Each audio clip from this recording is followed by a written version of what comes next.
All right, joining us now, like I mentioned, he's a former federal and state prosecutor who does a great job monitoring all of this right-wing media stuff that we talked about earlier, and that is Ron Filipkowski. Ron, Mike Leon, Nick Severi, thank you so much for hopping on the podcast today. I truly appreciate it. Thanks for having me on, guys. Ron, we're going to get into all the work that your team does, monitoring some of this stuff, and then the role that social media kind of plays in it, because there was a scathing Wall Street Journal report about Facebook and this and that. We'll get into that in a bit, but for people, our audience specifically, who may not be familiar with you and how you worked for Governor DeSantis, why don't you take our audience a little bit through your history, when you resigned back in December, why you resigned, and then what you guys are up to now? Well, I was a lifelong Republican. I worked on my first Republican campaigns in 1988. I was very active in the party all up until 2016. I was elected to several different leadership positions within the party here. I was president of the largest Republican club on the west coast of Florida, general counsel of the Sarasota Republican Party, appointed by Rick Scott and DeSantis to a constitutional office. So yeah, just immersed in Republican politics basically until Donald Trump. I was always anti-Trump for 30 years or so, way before he got involved in politics. I didn't like the guy. And so that sort of started my separation or drifting away from the party, like a lot of other, I guess you'd say establishment Republicans. I'd say educated. How would you explain, so to your point about Trump? So it sounds like you're saying that, Ron, like Trump was the tipping point for you, the beginnings of sort of a schism between you and the party. Is that safe to say? Yes and no. In other words, like the fact that Trump got the nomination was very disappointing to me, but I guess I made excuses for the members of my party who supported him, thinking that they just got conned by a great con man, and they just got sold a bill of goods that they bought, and he packaged it well, he conned them well, and so I just felt like they'll figure it out in a couple years, they'll get rid of this guy and everything will go back to normal. But what really caused me to leave was not so much Donald Trump, it was them. It was the fact that not only did they love it, they knew exactly what they were getting with him, and they wanted more of it. And so that really disillusioned me. I think it's caused all of us sort of never Trumpers to question, were we blind all of those years? Did we just not see what our party really was about? Was it under the surface, always there, and we just didn't see it? Or were we willfully blind? I ask myself that all the time now. And I'll say this: Trump brought a lot of new people into the party that had not been there before, who had never really voted before, and I think that has changed the party as well.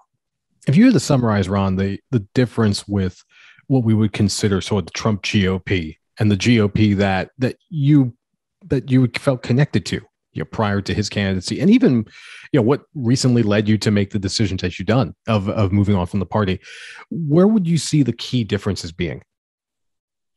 Well, I mean, foreign policy is a huge one. I mean, the isolationism, the America first, that was never, the Republican Party was always about engagement in the world and America playing a leading role internationally and building alliances around the world and defending freedom and human rights and all of that, those kinds of things, projecting American strength in the world. And I always supported that. I always supported an engaged foreign policy. And I think that's a conservative position.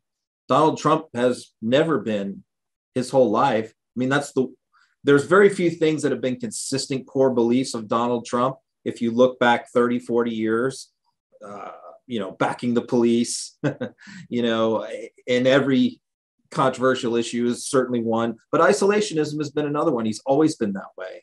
That's not an act. And so unlike so many other things, that's one big thing. The racism, the xenophobia, all of that, that's the kind of stuff that causes me to pause and question as far as like, was that always there among the rank and file? And he brought it out. And so that, that's another thing that made me very uncomfortable, seeing that become much more overt among the rank and file in the party. So. Yeah, Ron, we had Olivia Troy on the program. She said something similar. Obviously, she worked for the administration and she had a tipping point. You gave your resignation to Governor DeSantis. I want to get into the state of Florida because, like I mentioned to you before you hopped on, my wife is from there. I have family in the area. My mom lives down there in the Orlando area. What do you feel right now with Governor DeSantis's response, the new person that he put in charge of COVID-19 from the medical perspective? Like, to the outsider that doesn't live in the state, we see what's happening with Governor DeSantis. We say, oh, that's crazy, right?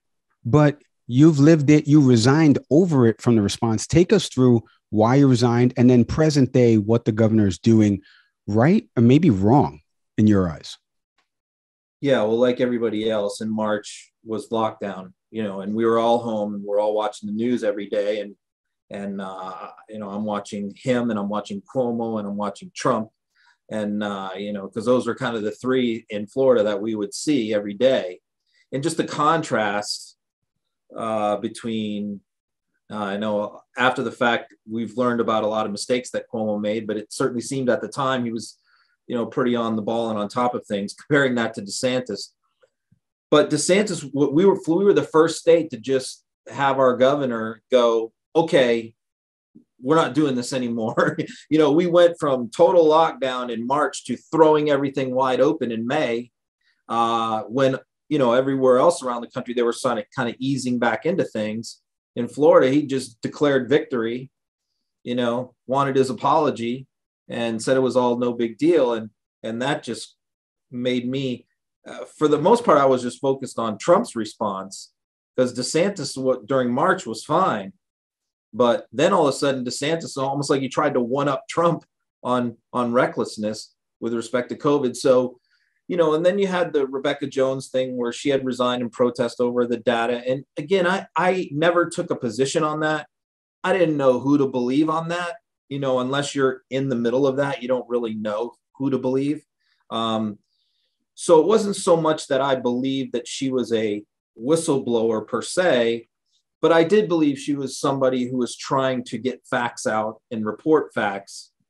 And my main objection and my reason for resigning was the way that he tried to silence her and other members of, the health department by using the criminal justice system, which I felt was an inappropriate use of police power by the governor to silence a political critic. And so that was, as a criminal lawyer, that hit me to my core, Ron, you've taken a pretty proactive or a reactive position, actually, because you've done two things from what I understand. One is you've changed party affiliation. Right. But the second one is that rather than, leave the office and say, I'm done with this, which makes total sense. And we still see a fair amount of Republicans. I live in the state of Pennsylvania. Pat Toomey actually is, is retiring from the Senate. And that state suddenly becomes in play in 2022. And that's one attitude of, I'm just getting off this crazy train. You, however, have taken a more reactive stance of getting involved, of doing something about this, of really holding this branch, or what's feeling like, just objectively speaking, a growing wave of what the GOP sentiment has become, which, to be fair, wasn't always the case, but that seems to be sort of the temperature now. Ron, what sort of sparked that from you to not just walk away, but to get in the dirt and fight this? Well, I mean, I'm embarrassed to say for 3 years, I was like that. From the time that Trump got the nomination, I was heavily involved in politics actively at the party, level from 1988 until 2016.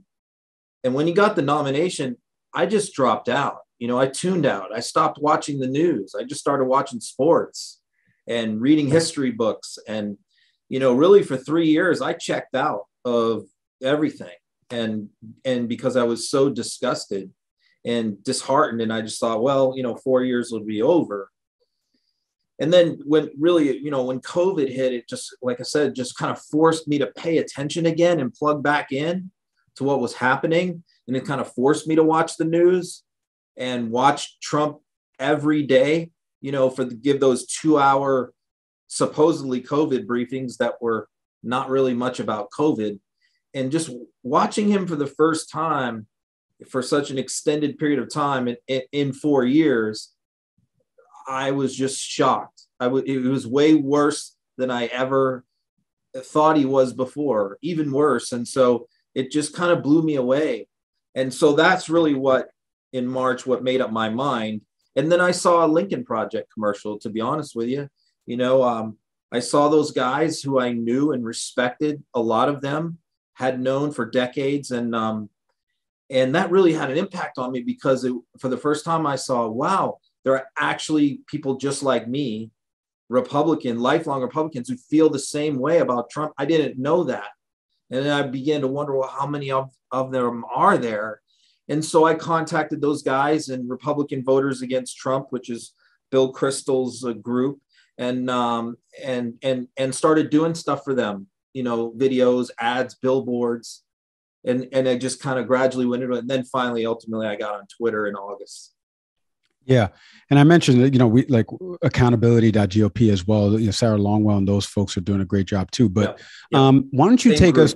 Yeah, great group. Why don't you take our audience through what it is you guys do for people that don't have Twitter, right? There's some out there, but take us through what your team does in terms of monitoring not only stuff from the right-wing media, the Foxes, Newsmaxes, OANs, but also you guys have been doing a great job updating people on these school board meetings, different encounters. I saw one in the state of Florida in Fort Lauderdale where, the parent tried to fight one of the administrators. Take our audience through all of the work that you and your team are doing. Yeah, it was sort of an evolution. When I got on Twitter, and I put it on my banner. I'm on here for 75 days because I swore I would never get on social media. I'm not on Facebook. And so I put on there, I'm doing this for 75 days till the election, and then I'm out. And so the only thing I was doing was trying to reach out to moderate, educated Republicans like me and persuade them not to vote for Trump. That's really all I was trying to do. And I was doing that by finding some of the most extreme Trump stuff that he was saying and doing and putting it in front of them. I hid from it for 3 years. I'm thinking they're hiding from it. I'm going to force them to see it and say, this is what you're supporting. And the congressmen and senators that are enabling him, these are who you're supporting. Because look, most people aren't as plugged into the news as some of us are. And so they don't know some of this stuff. They don't see it. And so I tried to put it in their face. And by doing that, it just sort of caused me, after the election, now that I'm already following the most extreme elements of the party, and then the post-election going into January 6th and starting to watch that build and following those guys into alternative platforms. And I just started posting stuff saying this thing on, I started on December 19th, every day posting about January 6th, saying, this is going to be bad. It's going to be huge. It's going to be violent. This is really bad, because I'm reading what these guys are saying they're going to do and I'm posting it on Twitter, showing what they're going to do.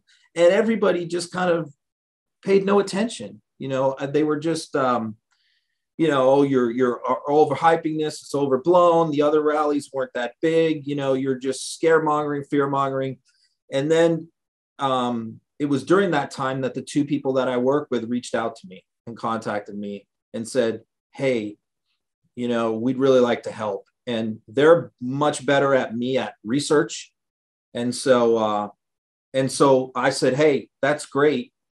And after January 6th, I think happened, and what I had put out there came true. I think maybe I got more followers, more credibility as far as what I said exactly happened.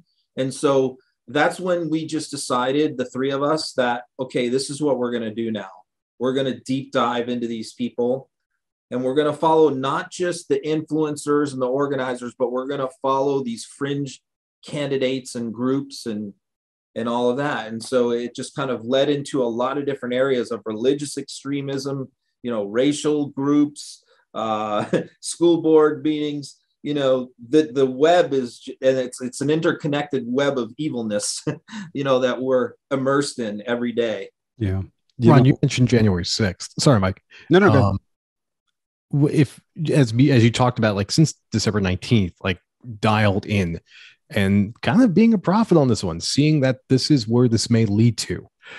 If you were advising the January 6th commission now in terms of what, in your view, would best shed light as to what's going on and possibly wake all of us up to what the realities are of the extremism on the far right, what are some points you would offer the commission to seriously to consider?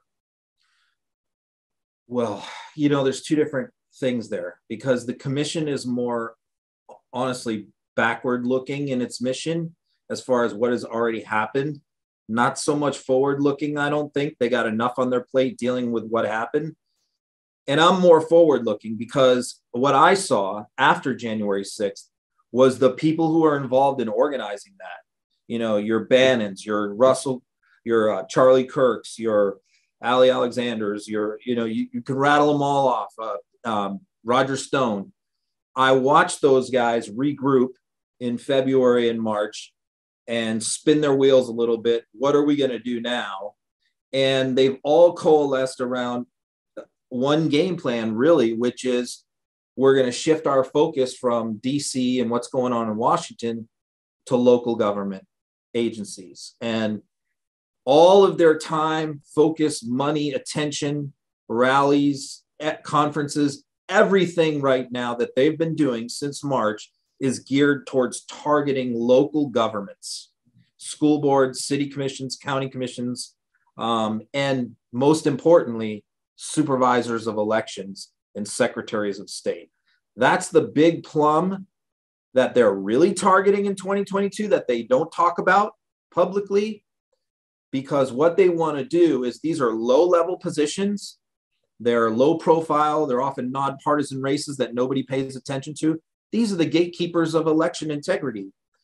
They want to not only change the voting laws and make it more difficult to vote, they want to replace the people who count the votes and run the elections with rabid right-wing MAGAs. And I say to you, imagine how differently 2020 would have turned out if Georgia, Pennsylvania, Arizona, and what's the others? Michigan, all had MAGA Republican Trumpian secretaries of state.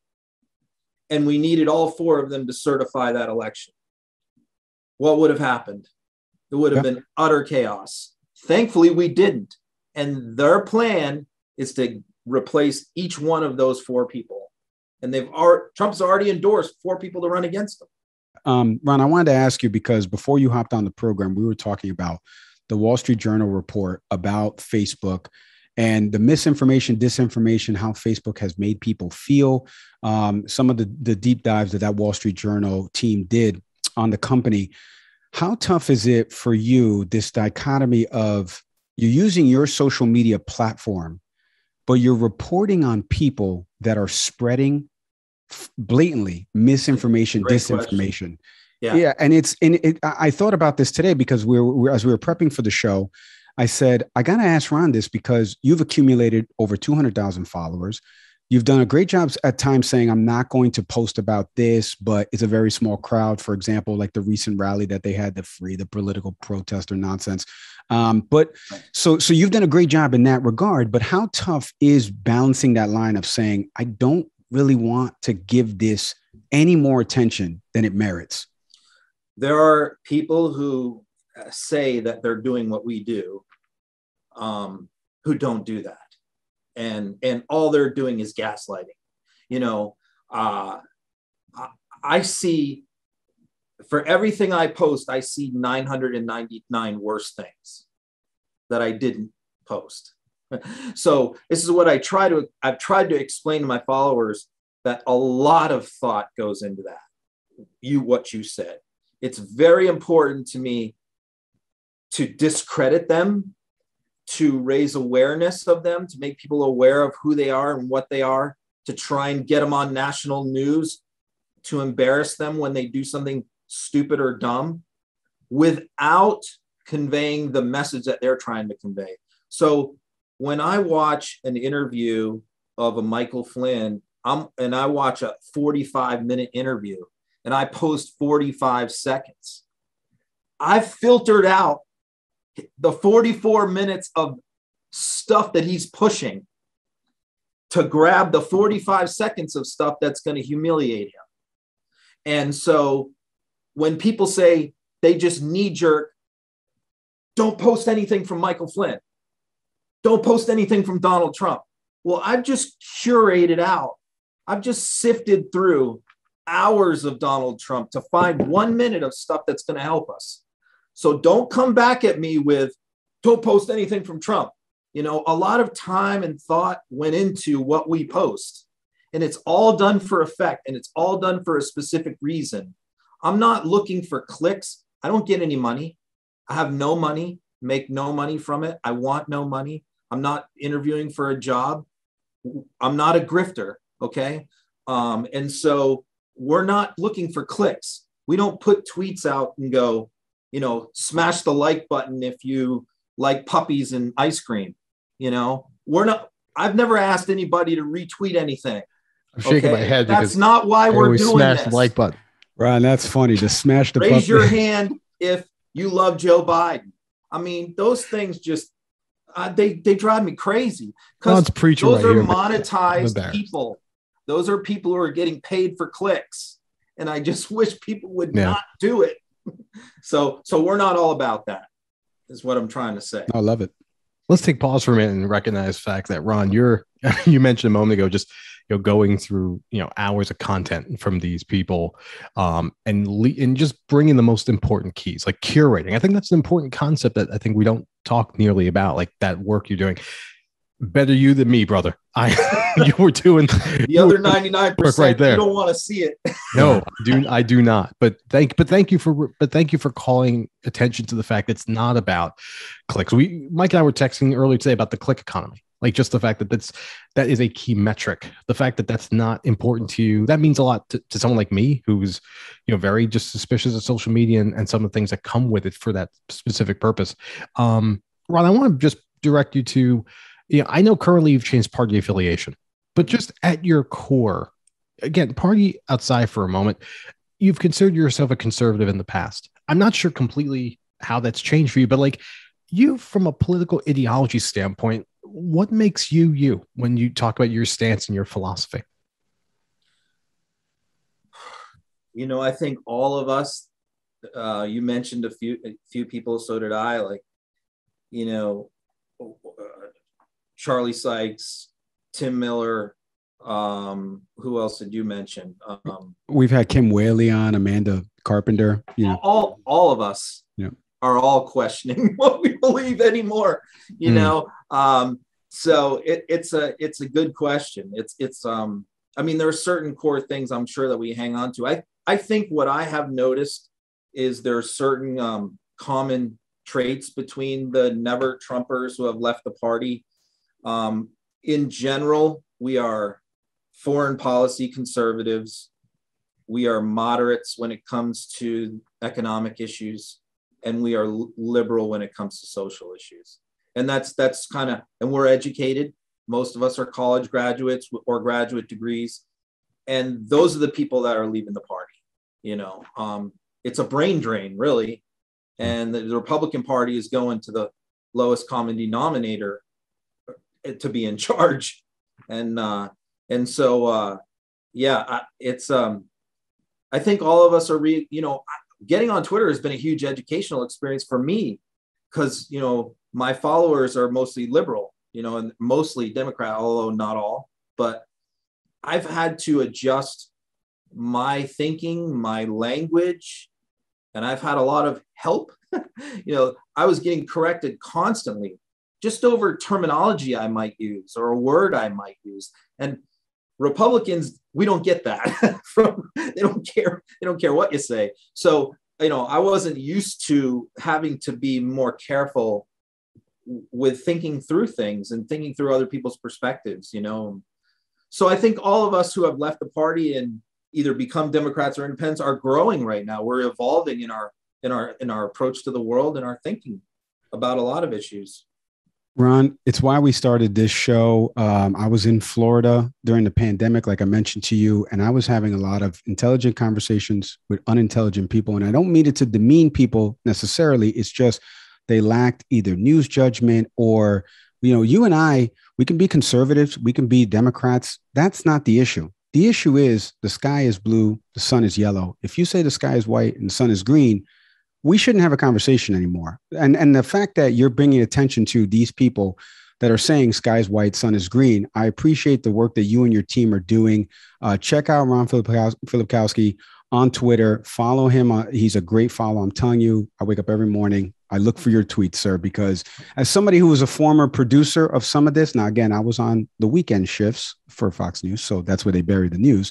But I understand a little bit more of this, specifically this right-wing echo chamber. So I truly appreciate all the work you guys are doing. Continued success. Thank you so much for hopping on the podcast today with us. Appreciate it, guys. Thank you.